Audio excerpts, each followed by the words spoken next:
அனைவருக்கும் வணக்கம். திருநெல்வேலி மாவட்ட காங்கிரஸ் தலைவர் ஜெயக்குமார், பகுஜன் சமாஜ் கட்சி மாநில தலைவர் ஆம்ஸ்ட்ராங் போன்ற அரசியல் பிரபலங்களின் கொலைகளான பரபரப்பு அடங்குவதற்கு முன்பாக நேற்று கடலூர் நவநீதம் நகர் பகுதியைச் சேர்ந்த வார்டு செயலாளர் பத்மநாபன், அதிமுகவை சேர்ந்தவர், சமூக விரோதியாக வெட்டி படுகொலை செய்யப்பட்டிருக்காரு. அதே போல் பாரதிய ஜனதா கட்சியில் சிவகங்கை மாவட்டத்தை கூட்டுறவு பிரிவு செயலாளராக இருக்க செல்வகுமாரும் மர்ம நபர்களாக வெட்டி படுகொலை செய்யப்பட்டிருக்காரு.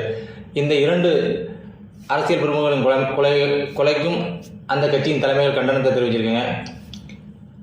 அதில் பாரதிய ஜனதா கட்சியோட மாநில தலைவர் அண்ணாமலை என்ன சொல்லியிருக்காருன்னா, திமுக ஆட்சிக்கு வந்ததிலிருந்து தமிழகம் கொலைகளின் தலைநகரம் ஆகிவிட்டது.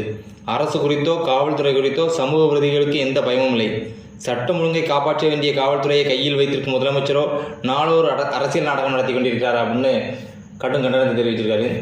அதே போல் எடப்பாடி பழனிசாமியும் அவரோட எக்ஸலத்தில் விடியா திமுக ஆட்சியில் யாருக்கும் எங்கும் பாதுகாப்பில்லை, குறிப்பாக அரசியல் கட்சியினர் தொடர்ந்து கொலை செய்யப்படும் நிலையில் இதனை தடுக்க விடியா திமுக அரசு எந்த நடவடிக்கையும் எடுக்காத நிலையில் இருக்கிறது அப்படின்னு கண்டனத்தை தெரிவிச்சிருக்காரு.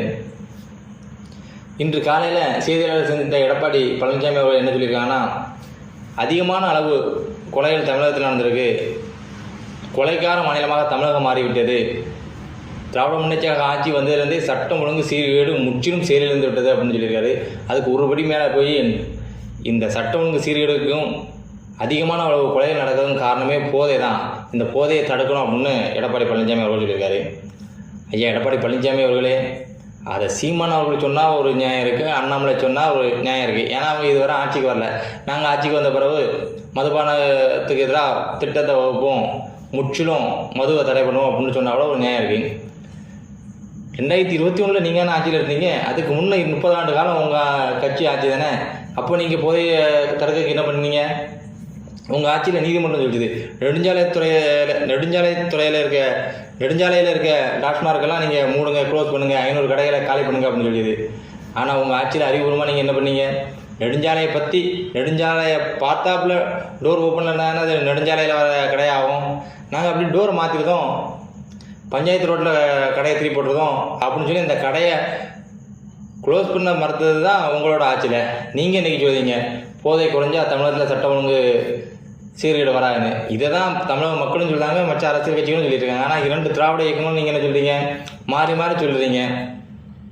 அக்கா கனிமொழி அக்கா கூட சொல்லுது, இளமதவிகள் அதிகமாக தமிழ்நாட்டில் தான் இருக்காங்க, நாங்கள் ஆட்சிக்கு வந்தால் டாஸ்மாக் கடையை ஃபுல்லாக க்ளோஸ் பண்ணிடுவாங்க. அவங்க ஆட்சிக்கு வந்த பிறகு அதை பற்றியே பேசலை. இளமதவிகள் எல்லாம் இப்போ அவங்க லிஸ்ட்டே இல்லையா என்னன்னு தெரியல.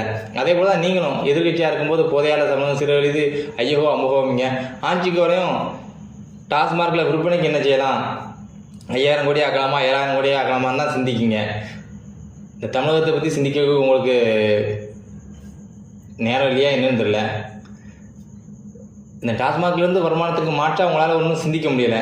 எத்தனை குடும்பங்கள் சீரழியுது, போதையால் ஒரு அடுத்தவனை கொலை பண்ணுறதும் தானே அழிச்சு விடுறதும் எப்படிலாம் நடந்துட்டு இருக்கு. 2 திராவிட கழகங்களும் இதை சிந்திப்பதா இல்லை. சரி, ஒரு தடவை மாறி மாறி குறை சொல்லிக்கிடுங்க, எங்கள் மக்களும் மாறி மாறி உங்களுக்கு 500 ரூபா 1000 ரூபாய்க்கு ஓட்டு போட்டுட்ருப்பாங்க.